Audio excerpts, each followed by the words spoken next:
Hello and welcome. My name is Heiko Wirtz, and I'm here at the Sunburst Sanctuary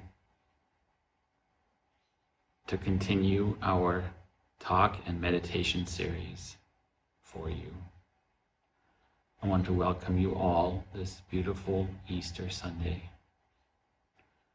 And we are all here gathered today to honor and reflect upon the true resurrection of Christ consciousness within us all, and the story of Jesus and the meaningful, loving messages that he has brought forth to us all. Jesus removes any doubt in me that our soul lives on past these physical forms, and how conscious we are in the afterlife depends and is embedded with our efforts here today to make that inward connection, to receive that Christ consciousness, that dove upon us as well. I also wanted to share a couple of other inspirational stories of resurrection,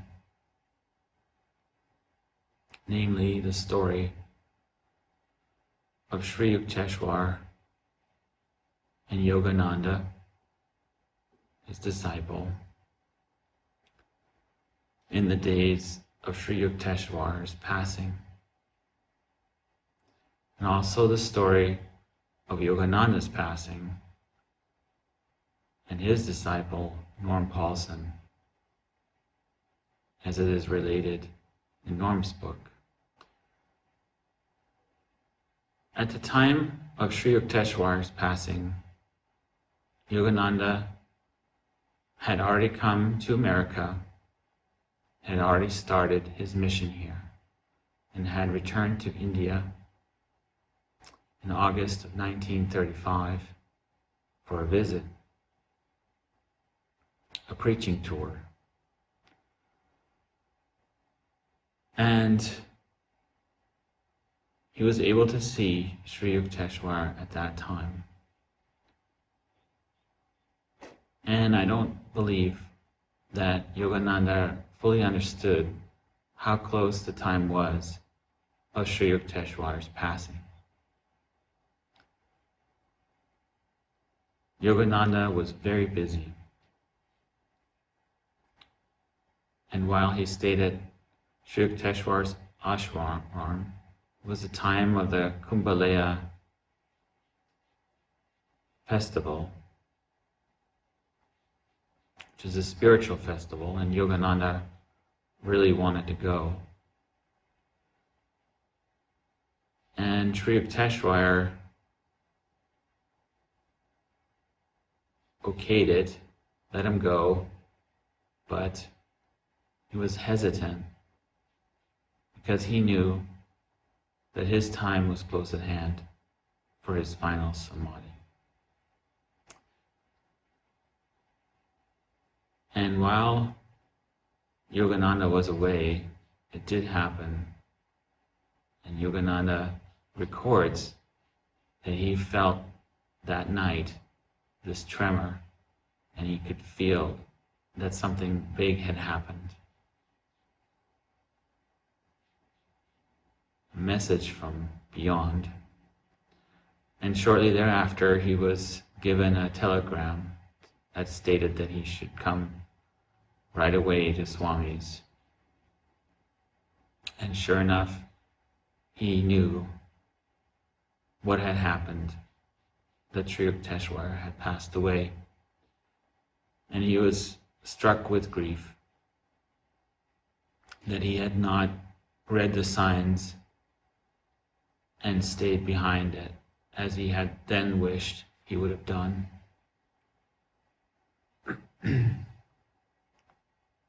And after the ceremony and the funeral, it was time for Yogananda to head back to Palm Bay, get on a steamship, and to come back to America. While they were waiting for passage in that hotel room, in walks the form of Sri Yukteswar. 3 weeks after his passing, Yogananda fell to his feet and gave him a big bear hug. He could not believe the extent of how physical his form really was. And after Sri Yukteswar was able to settle him down, Sri Yukteswar was able to relay to Yogananda through words and through a transmission of thought what was to come for Yogananda, his mission. And he also relayed to Yogananda where he was now, helping souls in the astral world. And if you wish to know more about that, I recommend reading that chapter in the autobiography of a yogi, the chapter on Sri Yukteswar's passing. But I also wanted to relay the story of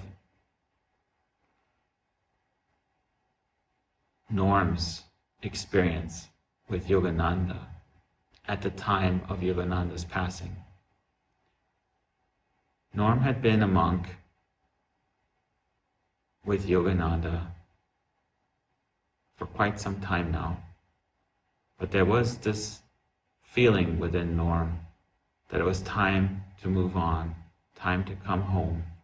In fact, he had gotten a message inwardly from his father to come.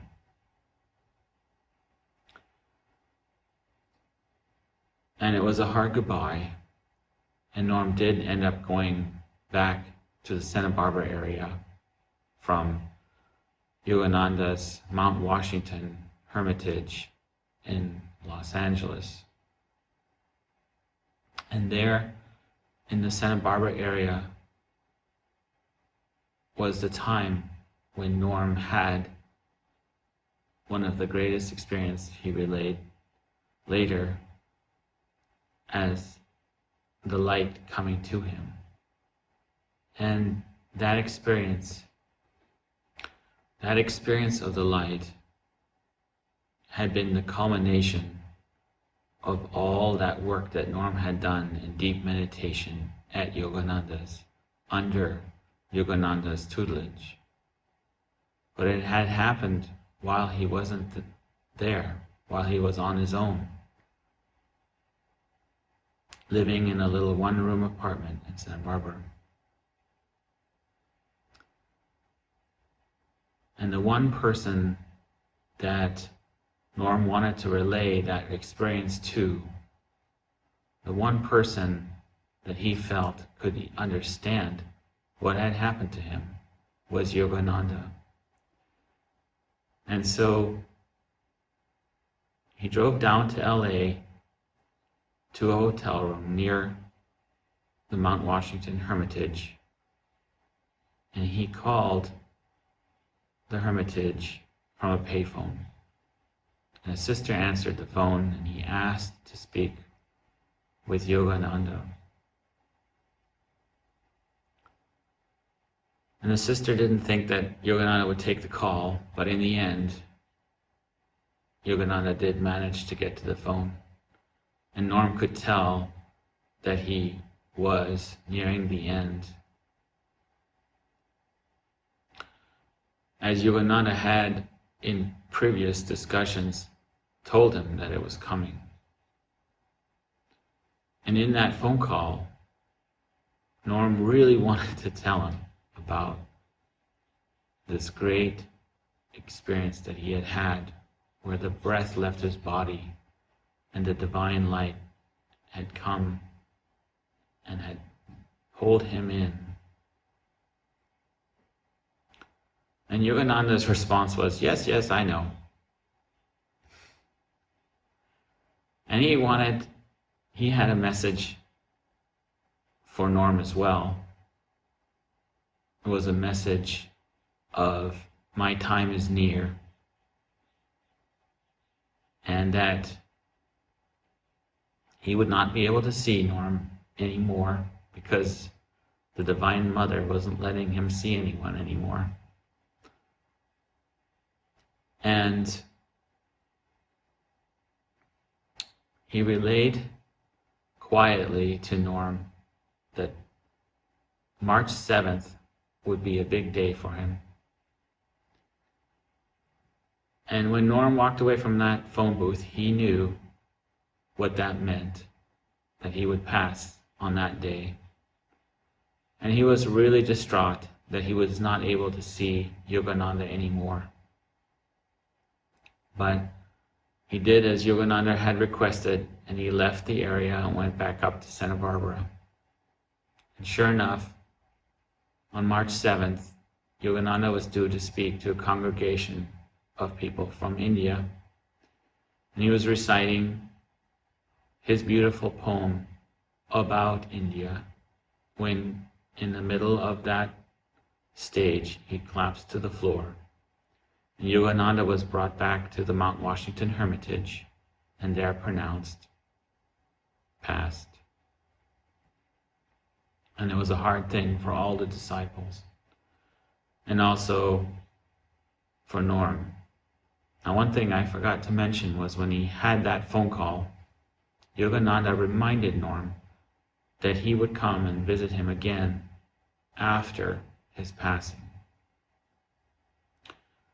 And Norm waited and waited, and he wondered and he meditated, and he thought that, well, maybe he just isn't able to.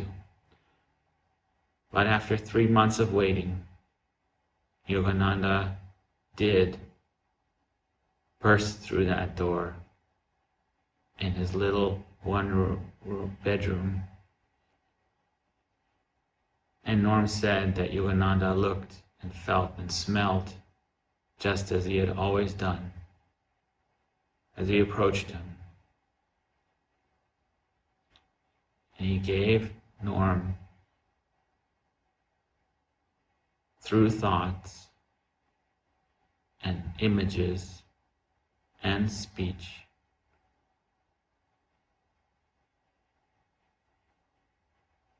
his mission and images of the future for Norm. And it was a vast and beautiful thing. So as we sit here and we contemplate those 3 examples of a resurrection experience, let us now have our silent time and prepare our gardens, our soil. Bring our consciousness to that throne position within the center of our gaze. Relax our breaths and open our hearts to forgiveness.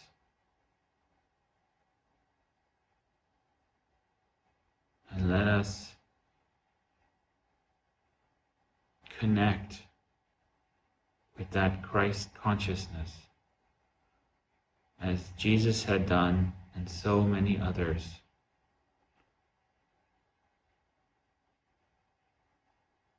Bring the purity out within us to our center place.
I wish to wrap up our meditation time by remembering those words of Jesus. Truly I say unto you, the one who believes in me, the works that I do, he will also, and greater works than these he will do, because I am going to the Father, meaning the Great Spirit. And lastly, I wanted to share something from Yogananda. This is a talk that he gave on Easter a long time ago. This is titled The True Significance of Resurrection. Why should we celebrate the anniversary of the resurrection of the Master Jesus Christ, an event that took place 20 centuries ago, unless it yields to us some great benefit? On this Easter occasion, I hope all men may realize the real significance of resurrection of Christ, and that is, each human being must strive to resurrect his soul from all limitation. We can do so if we keep on continuously improving our lives, physically, mentally, and spiritually. Jesus showed that by lovingly and doggedly pursuing God in meditation, finding Him, we can perform the apparently impossible. We can immortalize the human body, the physical form, as a shadow of the spirit, and therefore, by wisdom, it can be made into spirit. Through the example of Jesus, we should learn to achieve the highest of all scientific and human aspirations, the finding of immortality in this apparently mortal body. And I would just like to mention that after Yogananda's passing, which was March 7th of 1952, that the coroner of the Forest Lawn Memorial Cemetery down there declared in a very surprising way that Yogananda's body in March of that same year, in March the 27th, that it had not shown any signs of decay. No mold, no decaying of any kind. And it made the LA newspapers of that time.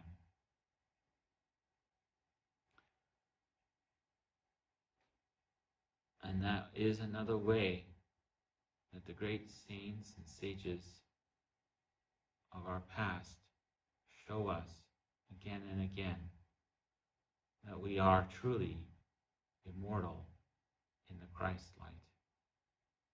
Amen. And God bless.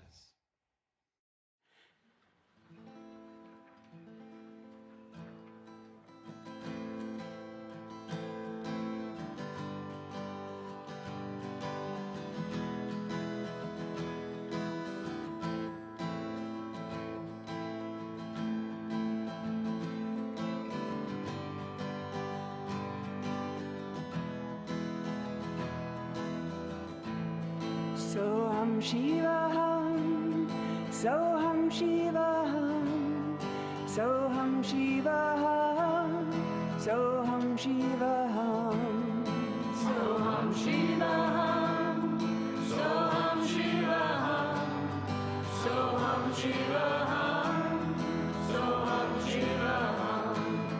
I am that I am, I am that I am, I am that I am, I am that I am, I am that I am, I am that I am, I am that I am, I am that I am. I'm neither body nor mind, immortal self I am. I'm neither body nor mind, immortal self I am. I'm neither body nor mind, immortal self I am. I'm neither body nor mind, immortal self I am. I'm neither body nor mind, immortal self I am. I am that I am, Soham Shivaham. I'm neither body nor mind, immortal self I am. I am that I am, Soham Shivaham.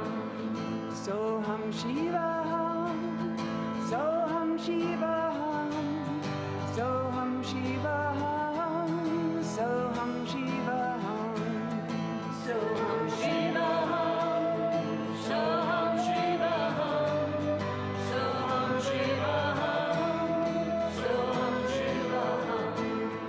I am that I am, I am that I am, I am that I am, I am that I am, I am that I am, I am that I am, I am that I am, I am that I am.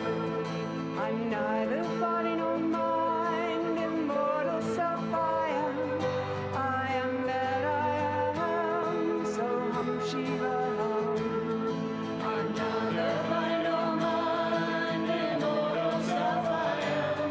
I am that I am, Soham Shivaham.